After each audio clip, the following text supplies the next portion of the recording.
पितृपक्ष, जिसे हम श्राद्ध पक्ष के नाम से भी जानते हैं। इस दौरान पितरों की आत्मा की शांति के लिए श्राद्ध और तर्पण किया जाता है, ब्राह्मण भोज किया जाता है, साथ ही साथ कई दान भी किए जाते हैं। लेकिन सिर्फ भारत ही ऐसा देश नहीं है जहां हम अपने पितरों को याद करते हैं।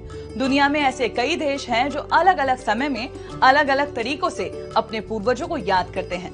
आज हम बात करेंगे उन देशों की जहां भारत की तरह ही पितृपक्ष मनाया जाता है, लेकिन कुछ अलग अंदाज में।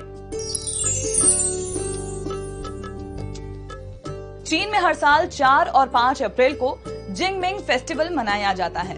इस दिन पूर्वजों की कब्र की साफ सफाई की जाती है। पूजा पाठ के बाद कब्र के 3 चक्कर लगाए जाते हैं।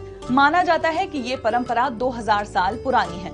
इस दिन ठंडा खाना ही खाया जाता है, इसीलिए इसे ठंडे भोजन का दिन भी कहा जाता है। जर्मनी के अलग अलग धार्मिक समूहों में 1 नवंबर शोक मनाने के लिए तय है। इस दिन को ऑल सेंट्स डे के नाम से भी जाना जाता है। इस दिन लोग अपने पूर्वजों की आत्मा की शांति के लिए कैंडल्स जलाते हैं और खाना खाने से पहले उनकी आत्मा की तृप्ति के लिए प्रार्थना करते हैं।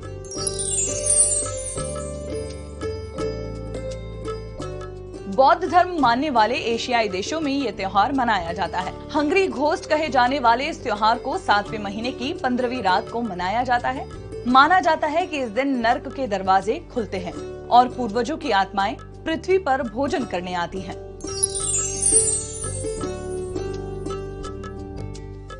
उत्तर और दक्षिण कोरिया में ये सबसे बड़ा त्योहार है। हर साल सितंबर-अक्टूबर महीने के बीच 3 दिन तक लोग अच्छी फसल के लिए अपने पूर्वजों का धन्यवाद करते हैं। सुबह सुबह नए चावल के बने व्यंजन पुरखों की कब्र पर रखते हैं और फिर पूरे दिन इसी नए चावल से बनी चीजें खाई जाती हैं। हर साल 2 नवंबर को मैक्सिको में पितरों को याद करने के लिए डे ऑफ डेथ नाम का एक त्योहार मनाया जाता है। लोगों का मानना है कि इस दिन उनके पूर्वजों की आत्मा एक दिन के लिए अपने परिवार के साथ रहने आती है।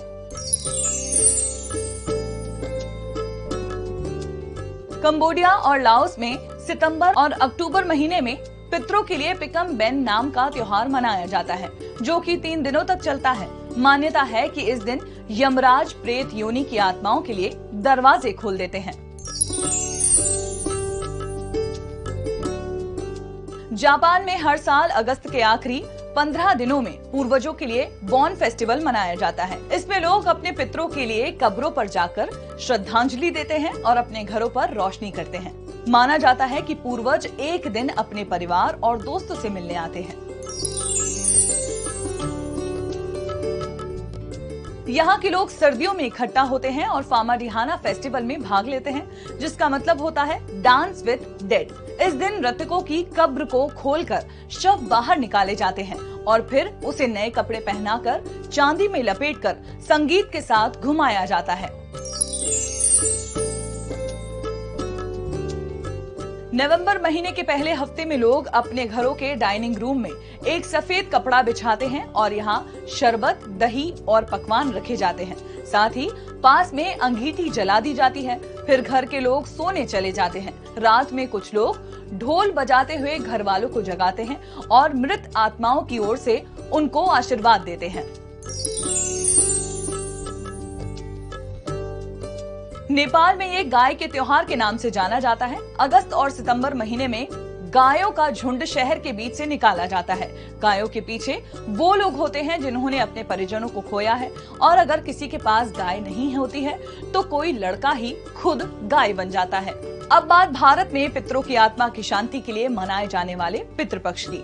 इसका जिक्र वेदों से लेकर महाभारत तक में दिखाई पड़ता है। माना जाता है कि अत्रि मुनि ने महर्षि निमि को श्राद्ध के बारे में बताया और धीरे धीरे महर्षि निमि के साथ ही कई और महर्षि भी श्राद्ध देने लगे।